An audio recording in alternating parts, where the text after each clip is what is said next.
dari kelompok 3 akan menjelaskan tentang standar costing, yaitu biaya yang ditentukan di muka, yang merupakan jumlah biaya yang seharusnya dikeluarkan untuk membuat satu satuan produk atau untuk membiayai kegiatan tertentu. Di sini kita bisa melihat ilustrasi pembebanan biaya produksi ke setiap produk yang dihasilkan menggunakan perhitungan harga pokok standar. Dari mulai biaya bahan baku langsung ditambah WTKL ditambah BOP itu merupakan biaya dari masing-masing produk. Selanjutnya yaitu biaya standar memiliki dua komponen. Yang pertama standar fisik atau kuantitas, yaitu jumlah input yang seharusnya dapat digunakan untuk menghasilkan satu unit produksi. Yang kedua yaitu standar harga atau price standar, yaitu harga yang seharusnya dibayar per unit input yang digunakan. Biaya standar diperoleh dari pengalih antara standar kuantitas dengan standar harga. Input untuk menghasilkan produk terdiri dari biaya bahan baku, biaya tenaga kerja langsung, dan biaya pabrik. Yaitu penggunaan biaya standar. Secara umum, penggunaan biaya standar yaitu yang pertama penyusunan anggaran. Contohnya, jika kita bekerja di sebuah instansi, maka akan ada biaya standar dalam penyusunan anggaran. Yang kedua yaitu pengendalian biaya, melalui pemberian motivasi kepada karyawan dan pengukuran efisiensi kinerja. Contohnya, diberikan motivasi pada karyawan untuk mencari harga dengan kualitas bahan baku yang sama, tapi harganya lebih rendah daripada biaya standar perusahaan. Yang ketiga yaitu penyederhanaan prosedur, yaitu perhitungan biaya, percepatan pelaporan biaya. Kita dapat menetapkan perhitungan biaya standar yang digunakan untuk menghitung harga pokok suatu produksi tanpa mengganggu proses produksi itu selesai. Hal ini untuk percepatan pelaporan secara internal saja. Yang keempat yaitu pembebanan biaya bahan baku, BIP, dan persediaan barang jadi. Bisa menggunakan biaya standar tanpa menunggu biaya aktual yang terjadi. Yang kelima yaitu penyusunan kontrak lelang dan menetapkan harga jual. Pada kontrak lelang perusahaan bisa mulai menghitung karena menggunakan rincian anggaran yang berlaku sesuai standar pasar. Biaya standar dapat digunakan untuk menentukan harga jual, yaitu kegunaan standar costing beserta kelebihannya. Yang pertama, perusahaan tidak perlu lagi membuat buku pembantu persediaan, baik dari bahan baku maupun barang jadi, karena harga beli bahan baku per unit dan harga pokok barang jadi per unit dicatat sebesar harga pokok standar, sehingga nilainya sama setahun. Yang kedua yaitu perhitungan harga pokok, persediaan bahan baku dan barang jadi akan lebih mudah, karena hanya mengalihkan kuantitas yang dibeli atau yang dipakai dengan harga standar dan kuantitas yang dihasilkan dengan harga pokok standar. Yang ketiga yaitu biaya standar dapat digunakan sebagai pengendalian biaya, yaitu dengan membandingkan biaya sesungguhnya dengan biaya standar. Dan jika terjadi selisihnya tersebut diinvestigasi untuk mencari akar permasalahannya serta siapa yang akan bertanggung jawab. Yang selanjutnya yaitu biaya standar untuk penilaian kinerja manajer. Yang terakhir, biaya standar dapat digunakan sebagai dasar untuk penyusunan anggaran. Kegunaan standar costing beserta kekurangannya. Yang pertama, penetapan biaya standar memerlukan biaya yang tinggi. Mengapa? Karena ditetapkan berbasis riset ilmiah dan benchmark di perusahaan-perusahaan terbaik. Yang kedua, seringkali manajer hanya mementingkan kinerjanya sendiri dengan mengabaikan kinerja manajer unit lainnya atau kinerja perusahaan secara keseluruhan. Contohnya saja yang kita ambil, agar kinerja bagus, manajer pembelian membeli bahan dalam jumlah banyak agar mendapatkan potongan harga. Akibatnya, terjadi penumpukan persediaan bahan baku yang berdampak terhadap peningkatan biaya persediaan, seperti biaya penyimpanan, biaya modal, dan biaya bahan baku. Ketiga yaitu hubungan antara standar costing dan anggaran. Biaya standar berkaitan dengan biaya per unit, dan pada hakikatnya sama tujuannya dengan suatu anggaran, namun pada skala yang lebih kecil. Suatu anggaran dikaitkan dengan jumlah biaya secara keseluruhan, bukan dari jumlah biaya per unit.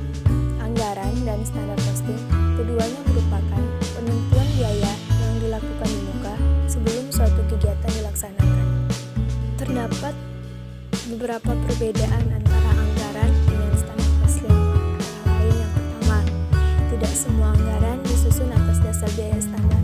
Yang kedua, anggaran merupakan biaya yang diharapkan, sedangkan biaya standar adalah biaya yang seharusnya dicapai oleh pelaksana. Yang ketiga, anggaran cenderung merupakan batas yang tidak boleh dilampaui, sedangkan biaya standar lebih mengutamakan tingkatan biaya yang harus bisa ditekan atau dikurangi agar kinerja lebih baik.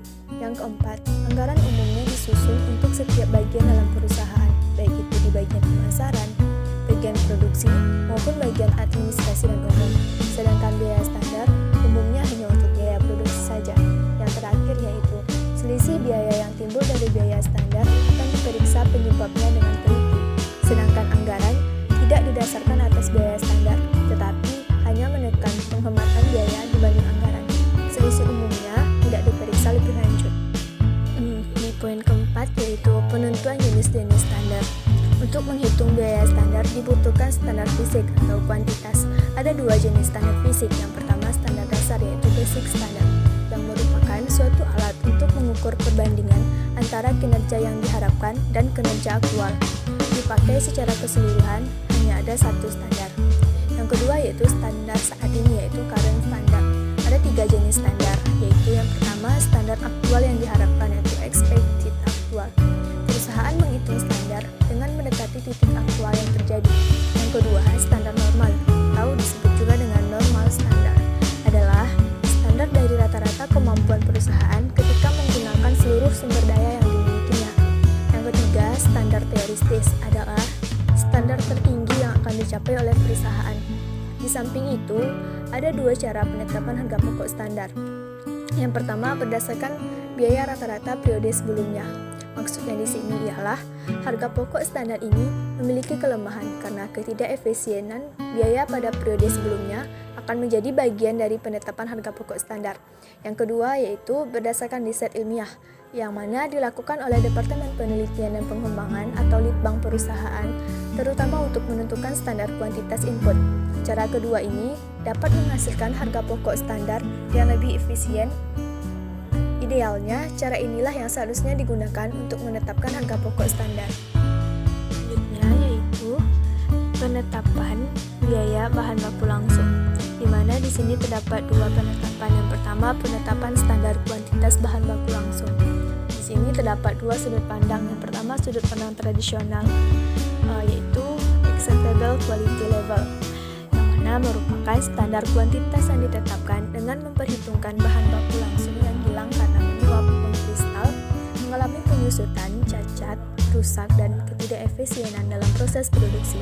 Yang kedua, sudut pandang kontemporer, yaitu robust quality model, yang merupakan standar kualitas bahan baku langsung yang tidak memperhitungkan adanya pemborosan seperti hilang, cacat, rusak, serta ketidakefisienan dalam proses produksi. Yang kedua, ada penetapan standar harga bahan baku langsung. Standar ini harus mencerminkan kondisi pasar, kualitas produksi, dan harga yang ditetapkan oleh pemasok, serta kuantitas optimum dari setiap pesanan pembelian. Just in time juga mempertimbangkan penetapan standar harga bahan baku langsung. Yang kedua ada penetapan biaya tenaga kerja langsung standar. Di sini terdapat dua penetapan. Yang pertama penetapan standar jam kerja langsung. Penetapan ini dapat ditetapkan dengan studi waktu dan gerak time and motion study. Yang kedua penetapan standar tarif dan upah. Ada beberapa faktor yang mempertimbangkan dalam menetapkan tarif dan upah, diantaranya ada UMR yaitu upah minimum regional, kesepakatan SPSI yaitu Serikat Pekerja Seluruh Indonesia, kemampuan keuangan perusahaan, dan sistem pembayaran upah. Yang selanjutnya yang ketiga yaitu penetapan biaya overhead pabrik standar. Di sini terdapat dua penetapan. Yang pertama penetapan standar jam kerja langsung. Sebelum menetapkan jam standar kerja, perlu ditetapkan tingkat kapasitas terlebih dahulu. Yang kedua, penetapan standar tarif biaya overhead pabrik. Sama dengan langkah perhitungan harga pokok berbasis volume, tarif pabrik dihitung dengan rumus anggaran BOP selama satu periode atau 1 tahun dibagi dengan kapasitas normal driver unit. Jika produk diolah oleh beberapa departemen produksi, rumusnya tarif BOP sama dengan anggaran BOP untuk setiap departemen selama 1 periode atau 1 tahun dibagi dengan kapasitas normal driver unit untuk setiap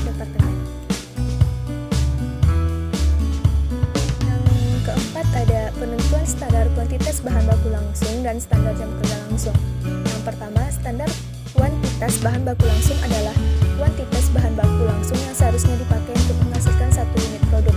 Yang kedua, standar jam kerja langsung adalah jam kerja yang seharusnya dipakai untuk menghasilkan satu unit produk. Yang ketiga, kuantitas standar bahan baku langsung adalah kuantitas bahan baku langsung yang seharusnya diproduksi untuk produksi sesungguhnya.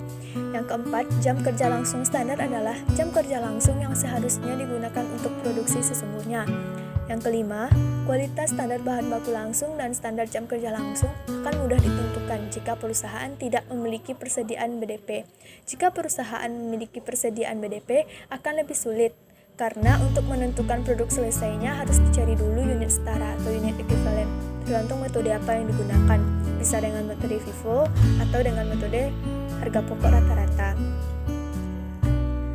Rumus untuk menggunakan harga pokok rata-rata ini yaitu unit setara sama dengan produk selesai ditambah dengan persediaan BDP akhir kali tingkat penyelesaian. Sedangkan untuk metode FIFO, rumusnya yaitu unit setara sama dengan persediaan BDP awal kali tingkat penyelesaian yang diperlukan ditambah dengan unit periode saat ini ditambah persediaan BDP akhir dikali tingkat